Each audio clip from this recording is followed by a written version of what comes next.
Most cars on the road today don't wear out. They get killed off right on schedule by features the manufacturer bolted on to pass a government fuel economy test, not to help you. And here's the part that should make your blood boil.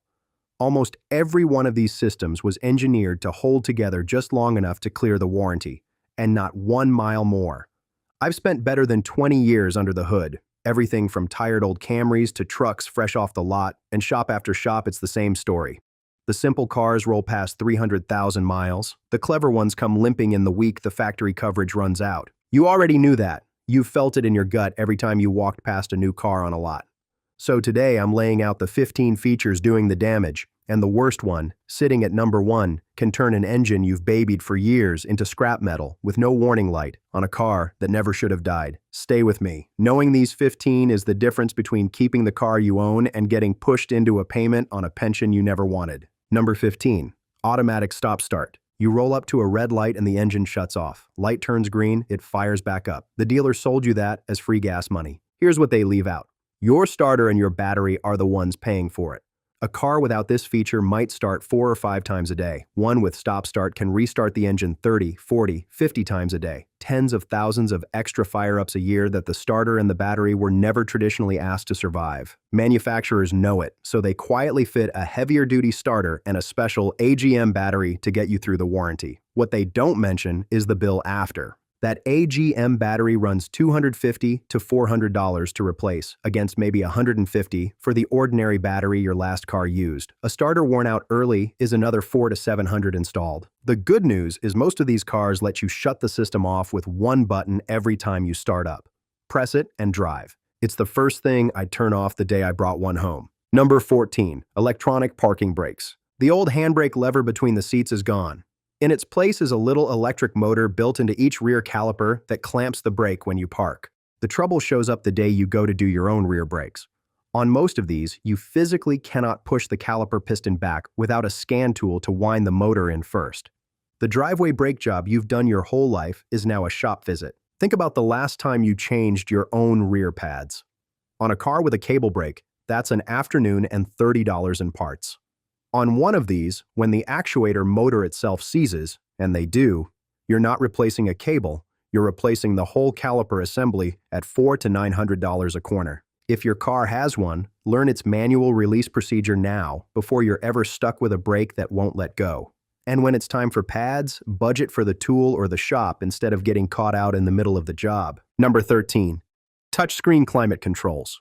Somewhere along the way, the heater knob and the fan dial disappeared into a sheet of glass. Defrost, temperature, fan speed, all of it now lives inside a computer. A knob costs pennies and outlives the car. A touchscreen is a computer sitting in a hot, dusty, vibrating dashboard, and it was never built to last as long as the engine in front of it.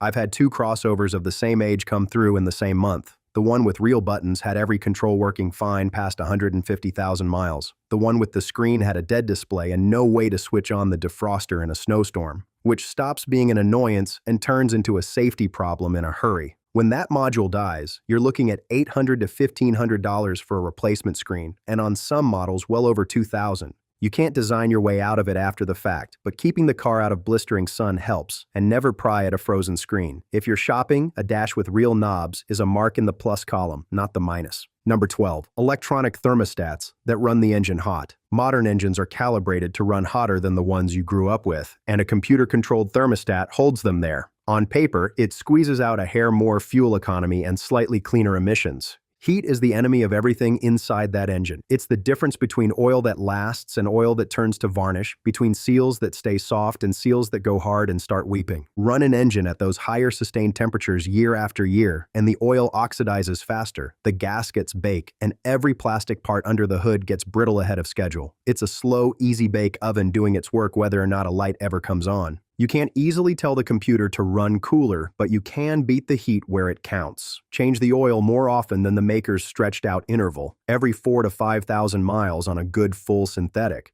and you take most of the sting out of it. The thermostat assembly itself, when it finally fails, runs $300 to $600. That heat doesn't just cook the oil either. It goes straight after the cheapest parts they could find to build the cooling system out of, which brings us to number 11. Number 11, plastic cooling system parts. Reach into a modern engine bay and the thermostat housing, the coolant fittings, even parts of the water pump are molded plastic. Metal used to do that job for decades. Plastic is cheaper to mold and a little lighter for the fuel economy numbers. And it holds up fine, right up until the warranty is behind you. Then the heat and the pressure cycles turn it brittle and it cracks. A retired county surveyor I know had this happen on his Chevy Impala. The plastic thermostat housing let go on the highway with no warning, dumped the coolant, and he was sitting on the shoulder, watching the temperature needle bury itself before he ever saw a light. Catch it early, and it's a $500 to $1,000 housing job. Miss it, cook the engine, and now you're into head gasket work at $1,800 to $3,000 over a part that started life as a $5 piece of plastic. If yours still has the original plastic pieces and some miles on it, replace them at the first weep of coolant. Keep an eye on that reservoir level, and where an upgraded metal version exists, that's money well spent. Number 10. Lifetime sealed transmission fluid. More and more automatics and CVTs come filled at the factory and sealed shut, a lot of them without even a dipstick to check. The manual tells you the fluid is good for the life of the car and never needs changing. Here's the trick hiding in that word. Lifetime means the life of the warranty, not the life of the car. Transmission fluid is what cushions the clutches and carries the heat away. Cook it long enough, and it turns dark and thin. The clutches start to slip, and fine metal builds up in a fluid nobody was ever allowed to look at. I've had 2 Honda Pilots in the shop the same week, both right around 120,000 miles. The one that got a fluid change at 40 and 80,000 shifted like new. The one left sealed for life slipped on the upshift and smelled burnt, a few months from a rebuild. Ignore that word lifetime and do a drain and fill every 40 to 60,000 miles. It runs $150 to $300. A rebuild when you skip it runs $3,000 to $5,000. And if a fluid they never want you to touch sounds like a setup, wait until you see how many gears they're cramming in to chase that very same sticker. Number 9. 9 and 10-speed automatics. Transmissions used to have 4 or 5 gears. Now the maker packs in 8, 9, even 10 of them, all to squeeze a slightly better number out of the fuel economy test. Every one of those gears means more clutch packs, more solenoids, tighter tolerances, and more that can go wrong. Those extra gears aren't there for you. They're there for the sticker in the window, and the complexity that earns it is exactly what fails once the coverage lapses. I've watched these come in hunting and jerking between gears, throwing solenoid and valve body faults at mileage a plain old 4-speed wouldn't blink at. The more gears they added, the more there was to break. Keep the fluid fresh even when they swear it's sealed, and never tow past the rating. A valve body or solenoid repair runs $1,200 to $2,000, and a full replacement is $4,000 to $6,000. Drop a comment and tell me, how many gears does your car have, and how many do you honestly think it needs? Number 8. Complex on-demand all-wheel drive. Most car-based crossovers don't have the real 4-wheel drive you're picturing. They have a small unit called a power transfer unit and a pack of clutches that shove power to the rear wheels only when the computer decides they're needed. That unit is a cramped, sealed little box that runs hot, filled with fluid the maker calls lifetime. It gets no service, it overheats, and it slowly grinds itself apart. A parcel courier I know ran a Ford Edge for his daily routes. The transfer unit started to whine, then it howled, and by the time it reached me, the seal had let go and the fluid inside was burnt black. Sold to him as all-weather peace of mind, really just one more sealed box built to outlast the warranty and quit not long after. If you've got one, change that transfer unit fluid every 30 to 45,000 miles no matter what the book says. It's $100 to $200. Replacing the whole unit once it's cooked is $1,500 to $2,500. Number 7. Air suspension. Step up to a loaded SUV, a Tahoe, an Expedition, a Navigator, a big Lexus, and there's a good chance it rides on rubber airbags and a compressor instead of plain steel springs. While it's new, the ride is glass smooth. That's the entire selling point.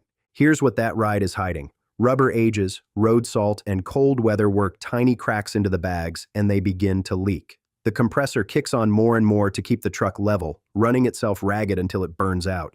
You'll walk out one morning to find a corner sitting on the ground. When one bag goes, the others aren't far behind because they all age together. Steel springs last the life of the truck. These don't. The honest fix on an older one is a coil spring conversion kit that puts real steel back underneath for around $1,000.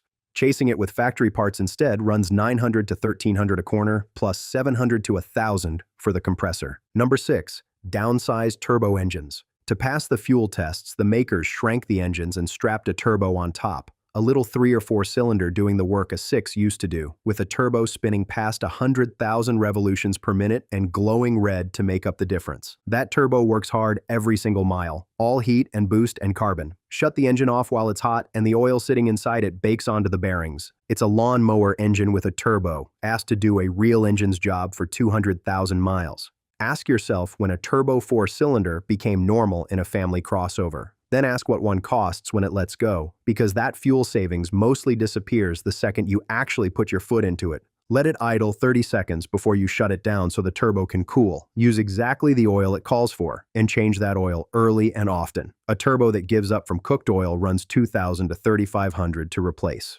Quick reminder, if this is putting money back in your pocket, take a second and hit subscribe. It's what keeps these coming. Because the last 5 are the ones that don't just cost you a repair, they cost you the whole car. And number 5 is a system quietly working against your engine every single mile you drive. Number 5, direct injection. On the engines you grew up with, fuel sprayed into the intake port and washed across the back of the intake valves every cycle, scrubbing them clean as it went. Direct injection sprays the fuel straight into the cylinder and skips the valves entirely. Nothing cleans them anymore. Oil vapor and carbon drift in from the crankcase and bake onto the back of those valves into a hard crust. Some texts describe it like lava rock, and it chokes the airflow into your engine. You feel it as a rough idle, misfires, and power that quietly fades. On the turbocharged versions, there's a nastier trick called low-speed pre-ignition, where the mixture lights off early under load and can crack a piston without a sound of warning. Here's the part that should sting. Toyota saw this coming and runs a dual system that keeps the valves washed, proof it was solvable, and that the cheaper route was chosen on purpose. Run top-tier fuel. Use the exact oil the engine calls for, and have the valves walnut-blasted clean somewhere around 60 to 100,000 miles for $450 to $750. Let the carbon win, and a fouled engine can clog the catalytic converter at $1,000 to $2,000. Number 4. Timing chains sold as lifetime.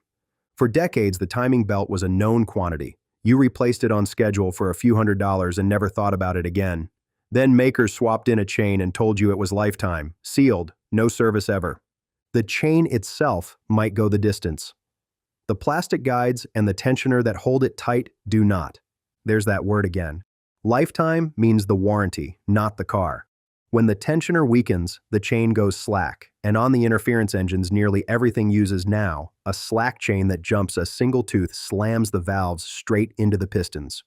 You paid a belt car on schedule and slept fine. The chain car sold as maintenance-free rattles like a can of marbles on a cold start, and then one morning it skips and bends every valve in the head. That cold rattle is your one warning. Do not ignore it. A chain, tensioner, and guides done in time run $2,100 to $2,700. Let it jump and the valve damage puts you at $4,000 to $5,000 if the engine's worth saving at all. At least that one gives you a rattle first. The feature waiting at number 1 gives you nothing. Number 3. Wet timing belts. A handful of makers took the timing belt, a part that spent its whole life in dry air, and moved it inside the engine to run soaking in the oil. A rubber belt, bathing in hot oil, spinning every second the engine runs. The oil slowly eats the rubber. As it breaks down, the belt sheds tiny particles that circulate through the engine and clog the screen on the oil pickup, the strainer that feeds the pump. Choke that screen, and the pump can't pull oil. Starve the engine of oil, and it doesn't limp, it dies. You'll find this on Ford's little EcoBoost engines, the Fiesta, the Focus, the EcoSport, the Puma, and Ford called it lifetime too, right up until the failures piled up and the lawyers got involved. Replace that wet belt on a real schedule, and plenty of good shops say 60 to 80,000 miles, not never. That's $600 to $1,200. Let it dissolve, and you're buying an engine at $5,000 to $8,000. And even a soaked belt usually gives you a rattle before it goes. Number 1 destroys the engine from the inside with no rattle, no light, nothing. Number 2, CVT transmissions. To hit the fuel targets, makers threw out the gears altogether. A CVT is a steel belt squeezed between 2 cones, changing ratio on the fly. Wonderful on the test, and hard on itself in the real world, where the belt and pulleys wear, the fluid overheats, and it starts to slip. Not everyone is equal. Toyota's and Honda's designs mostly hold up. It was the Nissan and Jatco units, dropped into millions of Altimas, Rogues, Sentras, and Pathfinders, that started letting go right around the day the warranty ended. An Automobile Owners Association that pried loose Nissan's own warranty records found the failure rate near the warranty running close to 6%, and Nissan quietly extended the transmission coverage and issued scores of service bulletins trying to keep up. That is not a fluke. That is a design. If you've got one, change the fluid on a real interval and add a cooler if you tow, because there is no cheap rebuild. A replacement runs $4,000 to $5,500 on a 10-year-old car worth less than the fix. That's the moment a repair becomes a car payment you swore you'd never take on again. A slipping CVT at least shudders and warns you. Number 1 kills the engine itself, dead quiet, and it's been hiding in millions of trucks and V6 the whole time. Number 1, cylinder deactivation. This is the one. To squeak past the fuel economy test, the maker built your engine to shut off half its own cylinders under light load. A V8 quietly running as a 4, a V6 dropping to 3, while you cruise down the highway with no idea it's happening. On the GM trucks, it's called active fuel management, and the newer version, dynamic fuel management. It relies on special lifters that collapse to switch a cylinder off. On the Honda V6, it's VCM, doing the same job a different way. Here's what will never make the brochure. Those collapsing lifters are the weak link, and when one sticks, it chews a flat spot into the camshaft and takes the whole engine down with it. On the Hondas, the shut-off cylinders pull oil past the rings, so the engine burns oil, fouls its plugs, and eats through catalytic converters and motor mounts. And it does every bit of that with no warning light until the damage is already done. A truck maintained to the letter, oil changed early every single time, and the first thing you get is a tick, then a misfire, then the bill. That's exactly what I promised you at the start. The feature that turns a babied engine into scrap metal. I've pulled these apart with my own hands. The lifter mangled, the cam scored, on engines with spotless service records. Honda already paid for this once, extending warranties on well over 1 million V6 after owners revolted. It isn't bad luck, it's the design. None of it was built for you. It was built to pass a government mileage test and to hold together just long enough to clear the warranty. After that, it's your problem and their profit. The fix is almost insulting in how simple it is. A plug-in disabler keeps all the cylinders firing for about $100, and it's the first thing I'd bolt in the day I drove one of these home. Catch it before a lifter lets go, and you've saved the engine. Wait for that tick, and you're staring at $3,500 to $6,000 for lifters and a camshaft. And if it's spread into the whole engine, $7,000 to $10,000, which on a truck this age means you're out shopping for the car you swore you'd never have to buy.